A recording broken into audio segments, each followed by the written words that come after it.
Bu işte ko'rsatgan zihni kuchi ve ma'muriy boshqarish iqtidorini har qanday bir hukmron millat jazman yoqtirdi.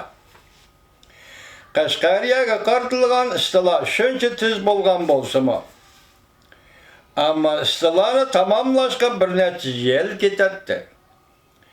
Gansuda yangi qo'shin yo'tkab kelishga, qirilgan qashqarliklarning o'rnini to'ldirish uchun Jungoning Shanxi va boshqa o'lkalardan nurg'un aholi ko'chirib kelishga to'g'ri keladi. Bu mu yo'q gap ekanlar. Taqotinigan kesh aholi ko'chirish. Uningdan boshqa yana Urumchi va Qo'mol o'pcho'risidimi odam ko'chirishga to'g'ri keladi.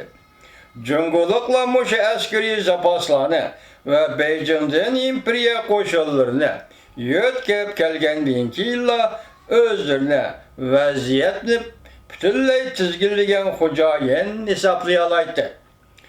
Jungo valisi ondan o'z qo'shinini har qaysi shaharlarga tarqab o'rinlashtirishga muvaffaq bo'la oladi.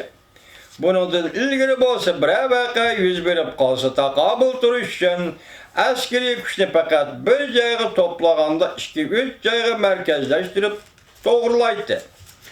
Jungoliklar qo'qonliklarning topshirish tegishli seliq normasini bekitgandan keyin askariy kuchni Qo'qondan chekindirib chiqib Jung'oriyaning shimolidagi ko'chman olaslarga qaratdi.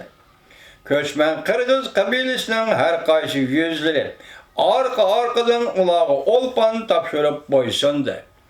Jungoliklar ularning bildirgan sadoqatini birda qabul qilib, Jungoning martaba mansab darajalari bo'yicha ularni mukofotladi. 1766-yili O'rta Yuzning oqsoqoli Ablay Wang Gongluk mansibi bilan tartiblandi. Kichik Bo'zning oqsoqoli Nur Ali Beijingga maxsus odam avatgan edi. Bu hozir Qirg'izistonning ayni vaqtga ahvoli deb so'zlayapti. Ular xo'jayinning sadoqati uchun berilgan katta in'omlarni elib qaytdi. 1765-yilning oxirigacha Jungoliklar Jung'oriya va Qashqariyada mustahkam o'rin oldi. Ular Xotanni ishg'ol qilib, o'zlarining o'lkasi bo'lgan Tibetga boradigan yo'lni ochdi. Ular janub tarafdan nihoyat yaxshi bir parcha zaminga ega bo'lgan bo'lsa-mu, g'arbi janub tarafda ozroq to'sqinlikka uchragan edi. Biz yuqorida Afg'oniston amrining Badaxshan hokimini cho'ng kichik xo'jalarni o'ltirganlik jinoyati uchun jazolab, bu yerni besib olganligini bayon qilib o'tdi. Bu boshqalarning Jungoga qarshi urush e'lon qilish to'g'risidagi talablarini o'zliksiz topshirib olib turadi. Lekin o Hindi va Iron hukmronlari bilan bo'lgan jidal tufaylidir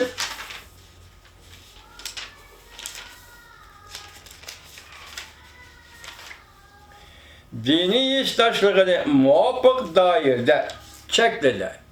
Kechiringlar, to'xtatdik vatandosh.